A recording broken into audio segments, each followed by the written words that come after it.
This is Vulnerability Matters from the Money Advice Trust.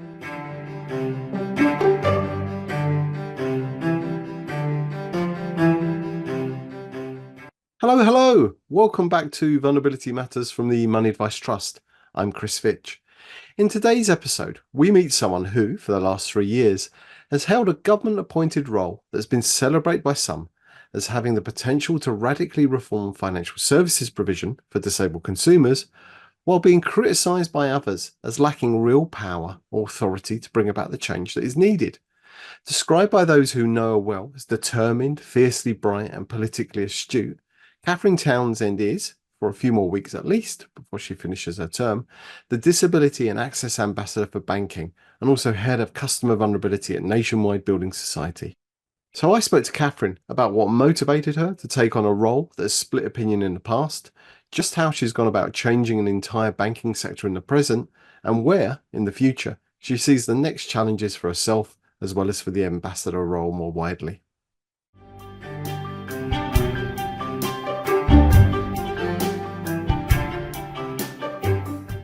Kathryn Townsend, welcome to Vulnerability Matters. Where do we find you in the world today?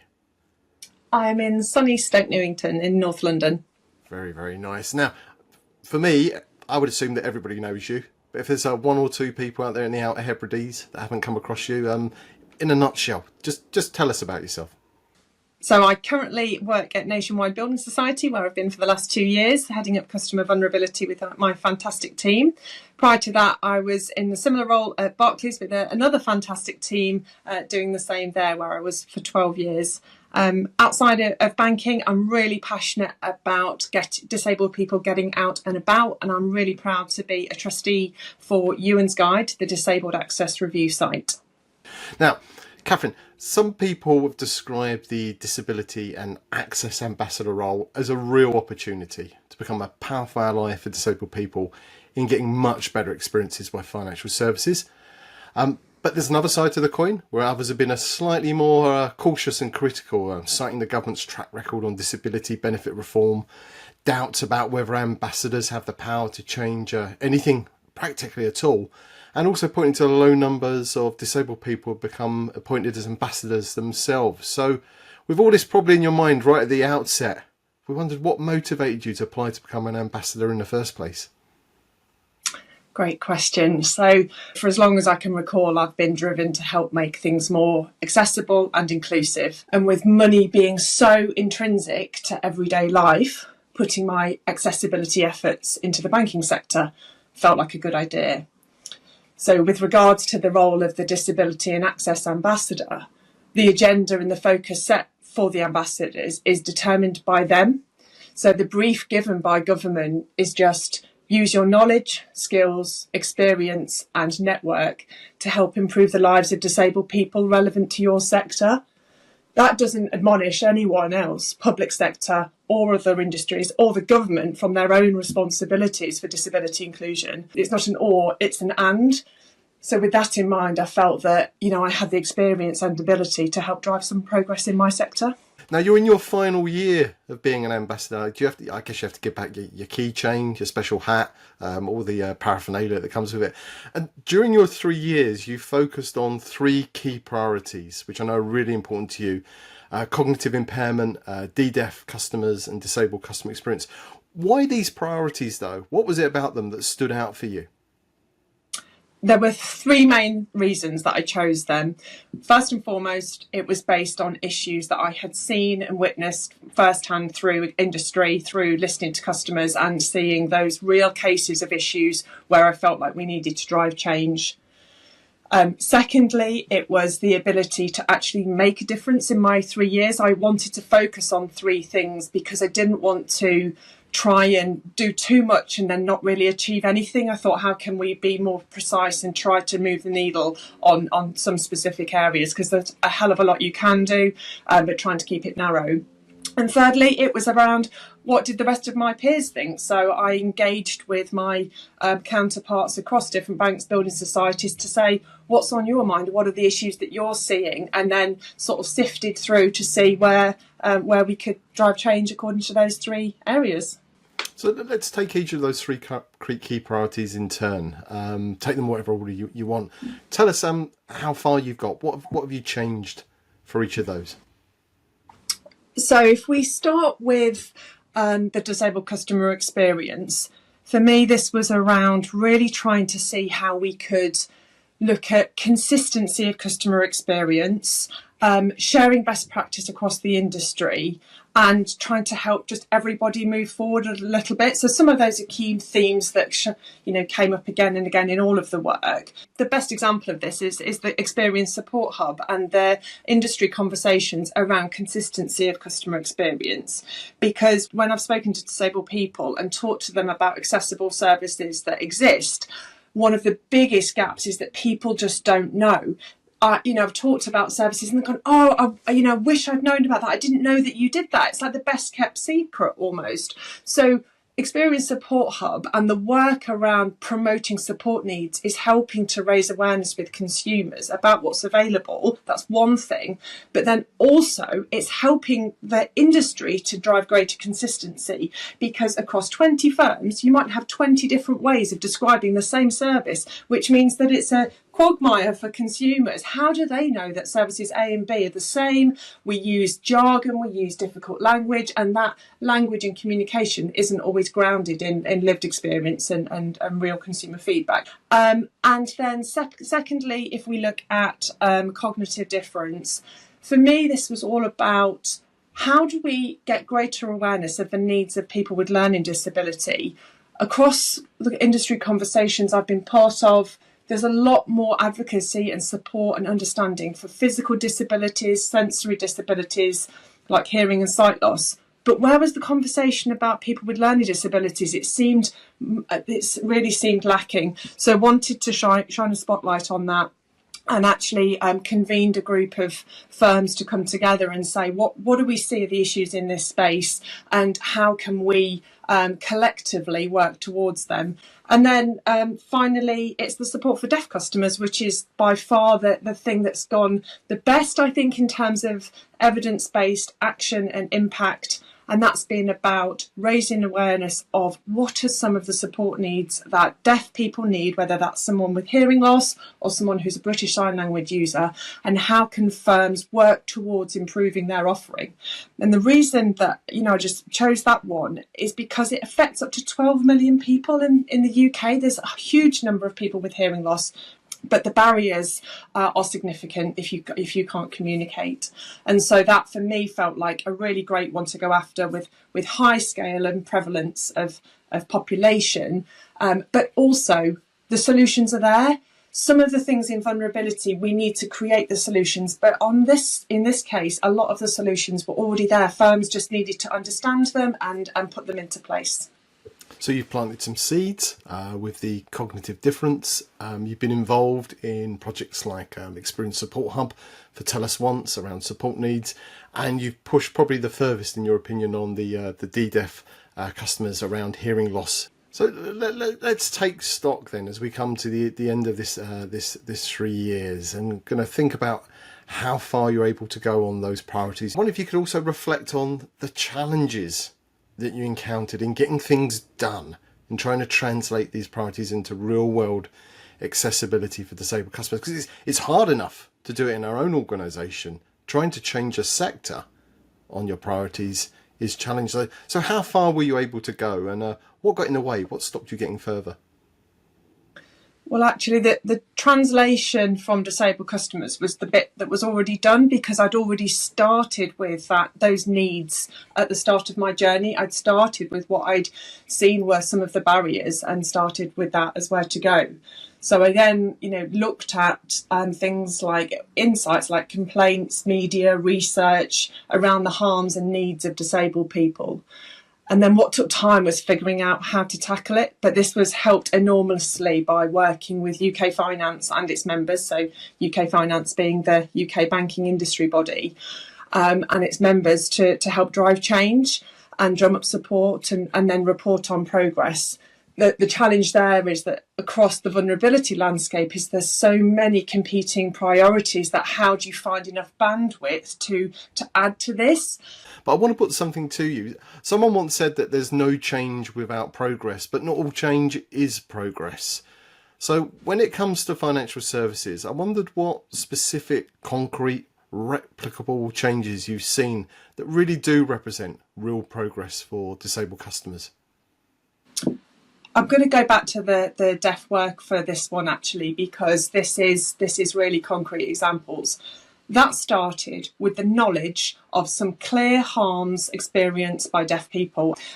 Somebody who's a British Sign Language user and had been sent communications in writing from their bank, and that was inaccessible to them and had caused a poor outcome and lack of understanding around the product that they bought. Whereas from the bank's perspective, they were like, but, they're deaf. We've sent them something in writing. That's fine, isn't it? There's a lack of understanding about the needs of consumers there. So driven by a couple of examples like that, we co-hosted a roundtable at Microsoft to tackle this issue and talk about the needs of deaf people, including deaf people at that table, and the Lending Standards Board were at that roundtable. And so fast forward, actually, it was that catalyst through the issues that we'd seen, the LSB getting on board and producing a report against it, and then in parallel, myself convening an industry group of firms every month to come together, look at the issues, discuss the opportunities, share best practice, collaborate with, share their knowledge to drive progress. So it was actually quite simple in many ways, because it was about bringing people together to say, well, how did you do that? And obviously without breaking competition rules, but helping people. And we saw the big banks helping the smaller firms who really had not really started on this journey. And so whilst people often use box ticking negatively as an example, I find in this example it's been really helpful. People had a set of boxes and they could see what were the services they needed to tick, because in the absence of the knowledge in the box list, people weren't really doing anything. So by creating that list to work towards, it's really helped firms. And 1 year on, we've actually been able to evidence through data the amount of firms who have closed gaps because of the work that we've done together. I was really taken, though, by what you said there about the smaller organisations being helped by the bigger ones. And it's always been a criticism of work around vulnerability. Oh, it's very well, you work for Nationwide, you've got deep pockets, or Barclays, or HSBC, or Novo Energy. But what about the smaller firms? Can you just unpack that a little bit for us? It's been wonderful to actually grow the number of people sitting on that industry group. I think we were 10 to 15 when we started. We've doubled to 30 now, and we've seen not just the high street firms, but fintechs. We've seen some of the supermarket banks. We've seen credit card providers, and wonderfully, we've seen Step Change, National Deadline as well, also joining that party, looking at the full product life cycle and that end-to-end journey for a customer. What was lovely, that as well as seeing those big firms who were already sort of on the greener side of completing that, bringing the smaller firms, we see the big firms continuing to push the needle. So whether that's, like for us at Nationwide here, we've just recently launched Signly, which is the British Sign Language solution for website content, and Lloyds have done that previously. Actually, what are the new innovations that we can see that can add to that top of the list, so then we can keep pushing the dial and it doesn't become static. So, as noted earlier, some people have described the Disability and Access Ambassador role as the opportunity to become a really powerful ally for disabled people, possibly one of the most powerful allies in the country when it comes to this sector. So, possibly as one of the most powerful allies in the UK, what advice would you give to non-disabled people on becoming an effective ally? Well, just to call out, I guess there's a bias and assumption there in what is an ally and what is somebody who's disabled or not disabled. I think actually, in many ways, we're all experts of one. Disabled people can also be allies for the impairments that are different to their own. we all have our own unique experiences to bring, including people who are disabled. But we have, so like I said earlier, so many different things to consider. Accessibility isn't one thing, it's many, many different things that we have to think about and many different needs. So for me, this is about the social model of disability, that people are excluded by the attitudes or the barriers around them. And just like we can create barriers in society, we can also knock them down. And so by having disabled voices in your life through friends, colleagues, literature, the media, we can be more attuned to their experiences and hopefully help remove some of the barriers of where we're able to in our work we do. It's really interesting. People often say that being an ally is simply about listening to the needs and experience of disabled people, taking it seriously and acting on it. But as an ambassador and in a leadership role, I imagine that you have had all sorts of advice, opinion and lived experience on what disabled people want and need. And sometimes that will conflict. So I wonder if you could recall any situations where this happened and how you went on to make a decision about the best action to take. Well, I think that the discussions we've had at the industry group for experience support are a great example of this. And, you know, some of the conversations that you and I have been having, you know, with industry partners, this flushed out lots of examples where you can have competing needs. Bright lights for people with low vision are needed, low lighting for people with environmental sensitivity, cameras on for people who need to lip read, cameras off for people who are neurodivergent. You know, I'm simplifying these to make a point, but none of my work has been about laying down a rule book. It's about how can we do things better? How can we be more informed by the experiences of people with lived experience? But it's about raising awareness of the many different solutions that people need in order to do their banking and helping us drive towards closing those gaps. Because disability, it can be hidden, it can be invisible, and quite frankly, it can be nobody's business by the person concerned. I mean, we don't have to walk around with signs on saying, I'm an ally, I'm disabled, I'm non-disabled. However, at the time of the appointment of the ambassadors, there was a reaction to the apparently small number of disabled people who were appointed into those roles. I wondered if you were aware of this at the time and what your thoughts on it were now. I think at the heart of this is the famous mantra, nothing about us without us, and no ambassador or anyone working in accessibility should do anything without bringing in the voices and experiences of those who are impacted, even if they are disabled themselves. I'm a firm believer in this and always try to put disabled people's lived experience at the heart of what I do. And you're quite right to say it's nobody's business about whether someone has an impairment or not, and whether whether you feel that qualifies them as disabled. But back to my earlier point, whether someone is disabled or not, we need to bring in those voices. And we can do this through research, user testing, panels, complaints analysis, advisory boards. There's infinite ways to help do that. And the ambassadors are selected on merit according to the ability to meet the aims that I described at the start, the ability to use skills, knowledge or experience to improve disabled people's lives in your sector. So if someone has the ability based on expertise by profession, then in my view, whether they happen to also have expertise by experience or not, that's key. And the key thing is about putting those impacted at the heart of what we do.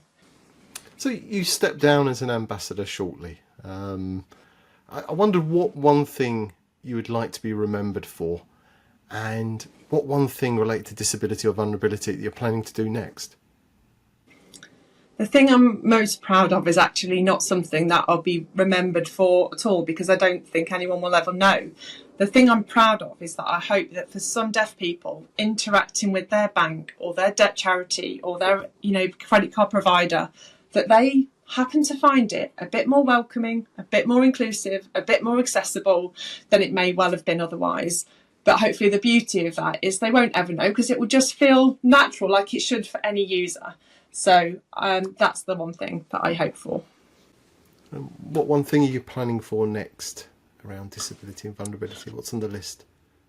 So I won't be letting go of some of these priorities. I think we're on, obviously on the potential cusp of a new government, and I do hope that any new government will keep the ambassador programme running.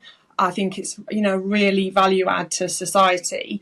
But for me, I'm so passionate about the work I've been doing for deaf customers and more broadly that I'm going to keep involved with that. Any new ambassador would have their own priorities. So we're going to keep the industry group going as long as it's providing value to firms and consumers. I'm going to be supporting that. And I'm also really proud to be on the advisory board of the What We Need Support working group, which is looking at those support needs and that taxonomy. So if we were to read, you're going to make a recommendation to me, and I'm going to do it, Kathryn. If we were to read, watch, listen, or experience one thing that would help me to take positive action on disability or inclusion or accessibility, what would you recommend it was? What should I have a look at? It's 2 words, 1 person, Caroline Casey. Caroline is the founder of the Valuable 500. And the Valuable 500 is an initiative seeking to put disability inclusion on the boardroom agenda of 500 global brands. If you ever listen to her speak about her experiences as someone who is blind and about what the Valuable 500 is trying to achieve, you'll take from that something which touches your heart about why we should all care about this, that touches your brain about why this makes good business sense, and then helps you practically, through the Valuable 500 resources, think about what businesses should be doing and could be doing to improve. Kathryn Townsend, thank you very much.